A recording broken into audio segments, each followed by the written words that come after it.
BJP senior నేత విఠల్ గారు join అయ్యారు. విఠల్ గారు గుడ్ ఈవినింగ్ సార్. విఠల్ గారు ఏం చెప్తారు? ప్రభుత్వ వెర్షన్ ఆల్రెడీ మనకి వెంకటస్వామి గారు చెప్పారు. గత ప్రభుత్వ వెర్షన్ ఏంటి అనేది మనకు ఆల్రెడీ సుమిత్రా ఆనంద్ గారి నుంచి వినిపించినటువంటి పరిస్థితి. సుమిత్రా ఆనంద్ గారు న్యాయమైన డిమాండ్ అంటున్నారు, మన వెంకటస్వామి గారు న్యాయమైన డిమాండ్లే, కాకపోతే ప్రభుత్వం కొంత ఆలోచిస్తుంది, సమయం కోరుతుంది, కేవలం 3 హామీల విషయంలో అంటూ కూడా ఆయన స్పష్టం చేస్తున్నటువంటి పరిస్థితి. మరోవైపు అటు ప్రభుత్వం కూడా మంత్రి పొన్నం కూడా విస్తృతమైనటువంటి చర్చలు జరుపుతున్నట్టు మనకైతే లేటెస్ట్ అప్డేట్ అందుతున్నటువంటి పరిస్థితి. ఇతర మంత్రులతో ప్రభుత్వ అధికారులతో కూడా చర్చిస్తున్నారు, ముఖ్యమంత్రితో కూడా ఆయన ఎప్పటికప్పుడు చర్చిస్తున్నారు. సాధ్యమైనంత వరకు ఈ సమ్మెను ముగించాలనే ఉద్దేశం ప్రభుత్వంలో కనిపిస్తుంది అనేటటువంటి వార్తలు వస్తున్నాయి. ఏం చెప్తారు? ఏం జరుగుతుంది అనుకుంటున్నారు మీరు?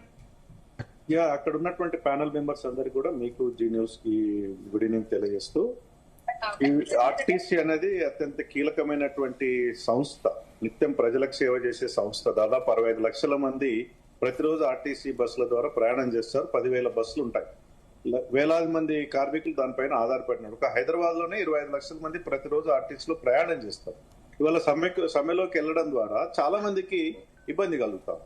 వాళ్ళు 41 డేస్ బిఫోర్ సమ్మె నోటీస్ ఇచ్చారు. దాదాపు 41 రోజుల ముందు డైరెక్ట్ గా వాళ్ళ ఎండీ గారికి, నాగిరెడ్డి గారికి ఇవ్వడం జరిగింది, మంత్రి గారికి ఇవ్వడం జరిగింది. ఇవాళ సమ్మె ప్రారంభించిన తర్వాత చర్చలు ప్రారంభించి మేము ఒక అధికారుల కమిటీ, 4 ఐఏఎస్ ఆఫీసర్ అధికారుల కమిటీ వేస్తున్నామని చెప్పారు. ఇది 41 డేస్ బిఫోర్ వేసి ఉంటే చర్చలు జరిగేది కదా, ఏదైనా పరిష్కారం దొరికేది. ఇప్పుడు అధికారుల కమిటీ వేసి వాళ్ళకి 4 వారాలు కావాలంటున్నారు, 4 వీక్స్ వీళ్ళ సమస్యల పరిష్కారం. సహజంగా కాంగ్రెస్ ప్రభుత్వం గతంలో మేనిఫెస్టోలో ఏం చెప్పింది? ఆర్టీసీ కార్మికులు మేము ఆదుకుంటాం, వారిని గవర్నమెంట్ ఉద్యోగులుగా మేము గుర్తిస్తాం, అన్ని రకాల సదుపాయాలు కల్పిస్తామని చెప్పి చాలా డిమాండ్, 29 డిమాండ్, 31 డిమాండ్ చెప్పడం జరిగింది. ఇవి ఇప్పటికే పరిష్కారం చేసి ఉంటే బాగుండేది. ఆర్థిక సంబంధాలకు లేని సమస్యలు కూడా చాలా ఉన్నాయి, వాటి పరిష్కరించి సమ్మె వరకు పోయేది లేకుండా ఈ ప్రభుత్వం ఇప్పుడు మరి ఇది ఎంతకాలం పోతుంది? గతంలో కూడా 53 రోజులు ఆర్టీసీ సమ్మె చేసినటువంటి చరిత్ర ఆర్టీసీకి ఉంది. అంతకుముందు సకల జన సమ్మెలో కూడా ఆర్టీసీ ఉద్యోగులు సంపూర్ణంగా తెలంగాణ ఉద్యోగులతోటి, ఎంప్లాయీస్ జేఏసీ తోటి కలిసి వచ్చారు, పొలిటికల్ చేసి కలిసి వచ్చారు. అప్పుడు సకల సమ్మెలో అద్భుతమైనటువంటి ప్రతిభ వాళ్ళు కనపరిచారు. ఆ తర్వాత కేసీఆర్ గారి ప్రభుత్వంలో కూడా 53 రోజులు సమ్మె చేశారు, చాలా మంది ఆత్మహత్య చేసుకున్నారు. అప్పుడు కేసీఆర్ గారు కూడా కొంత మొండి వైఖరి ప్రదర్శించి చివరికి వాళ్ళని పిలిపించుకొని మాట్లాడి సమస్య పరిష్కారం చేశారు. ఇప్పటికైనా రాష్ట్ర ప్రభుత్వం, పొన్నం ప్రభాకర్ గారు ఉద్యమ నాయకుడు, ఉద్యమం నుంచి వచ్చిన వ్యక్తి, మంత్రిగా ఉన్నారు, వాళ్ళతో కూర్చొని మాట్లాడి ఆర్థిక సంబంధం లేని అంశాలు వెంటనే పరిష్కరించి, ఆర్థిక సంబంధాలు ఉన్నటువంటి, ఆర్థికంగా ఉన్నటువంటి అంశాలను కొంత టైం తీసుకొని పరిష్కరిస్తే బాగుంటది. ఏదేమైనా ఇవాళ ప్రజలకు చాలా ఇబ్బంది కలుగుతా ఉంది.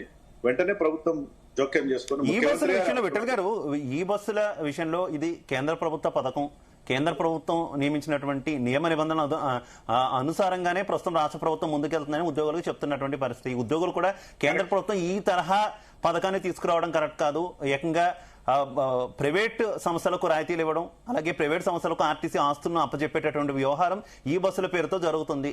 మేము పర్యావరణ ప్రేమికులమే అని చెప్తున్నారు, కానీ కేంద్ర ప్రభుత్వం అనుసరిస్తున్నటువంటి ఈ వైఖరి రాష్ట్ర ఆర్టీసీకి భారం అవుతుంది, రాష్ట్ర ఆర్టీసీని నాశనం చేస్తుంది, మా ఆస్తుల్ని తాకట్టు పెట్టే స్థితికి తీసుకొస్తుందని వారు ఆవేదన వ్యక్తం చేస్తున్నారు.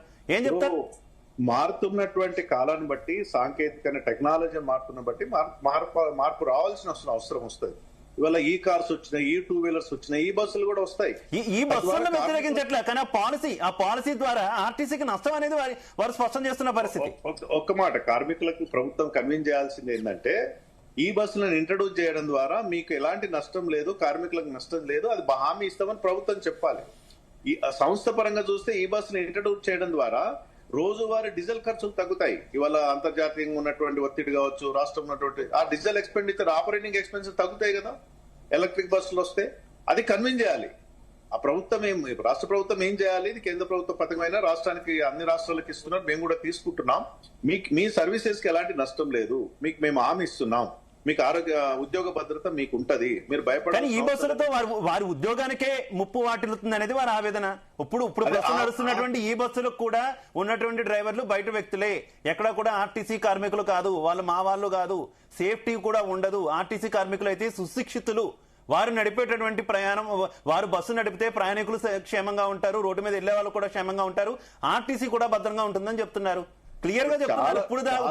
ఇప్పటి వరకు ఉన్నటువంటి ఈ బస్సులు ఏవి నడుపుతున్నది ఆర్టీసీ కార్మికులు కాదు అని స్పష్టం చేస్తున్నారు. చాలా రోజుల నుంచి ఈ రాష్ట్ర ప్రభుత్వం రిక్రూట్మెంట్ లేదు ఆర్టీసీలో. దశాబ్దాల కాలం నుంచి డ్రైవర్ గానీ కండక్టర్ గానీ రిక్రూట్మెంట్ లేదు. కారణం ఏంటంటే ప్రైవేట్ బస్సుల్ని అనుమతిస్తుంది రాష్ట్ర ప్రభుత్వం. గత కొంత కాలంగా నడుస్తూ ఉంది, దశాబ్దాల కాలంగా. ఇప్పుడు ఈ బస్సులు కూడా ఇంట్రడ్యూస్ అయింది. తద్వారా ఏంటంటే వాళ్ళ యొక్క భద్రత తీసుకోవాల్సిన బాధ్యత ప్రభుత్వం. వారి ఉద్యోగ భద్రత కావచ్చు, వాళ్ళ సంక్షేమం కావచ్చు, వాళ్ళకి ఎలాంటి నష్టం లేదు, శాలరీస్ కి ఎలాంటి నష్టం లేదు. ఎందుకంటే ఈ బస్సులు ఇంట్రడ్యూస్ చేయడం వల్ల నష్టాలు ఉన్నటువంటి ఆర్టీసీ లాభాలకు వెళ్తుంది. డెఫినెట్ గా ప్రాఫిట్ లోకి వచ్చే అవకాశం ఉంటుంది. ఆ ప్రాఫిట్స్ ని డెఫినెట్ గా మేము ఉద్యోగులకు పంచుతాం, బోనస్ రూపంలో కావచ్చు, ఇంకే రూపంలో పంచుతామని కన్విన్స్ చేయాల్సిన బాధ్యత రాష్ట్ర ప్రభుత్వం. అది చేయకుండా ఒక అభద్రతా భావాన్ని క్రియేట్ చేసి అంతెందుకు వీళ్ళని గవర్నమెంట్ ఉద్యోగులు గుర్తిస్తే అయిపోయాయి కదా, వాళ్ళు పెట్టిన మేనిఫెస్టోనే కదా. All RTC employees are government employees. Andhra Pradesh ప్రభుత్వంలో ఆ చర్యలు తీసుకుంది. తెలంగాణ ప్రభుత్వం తీసుకుంటే అయిపోతుంది కదా, 010 శాలరీస్ కింద వస్తాయి కదా, గవర్నమెంట్ శాలరీస్ పేమెంట్ చేస్తుంది. అది ఎందుకు తీసుకోవట్లేదు రాష్ట్ర ప్రభుత్వం? అది తీసుకోవాల్సిన బాధ్యత రాష్ట్ర ప్రభుత్వం పైన. రైట్.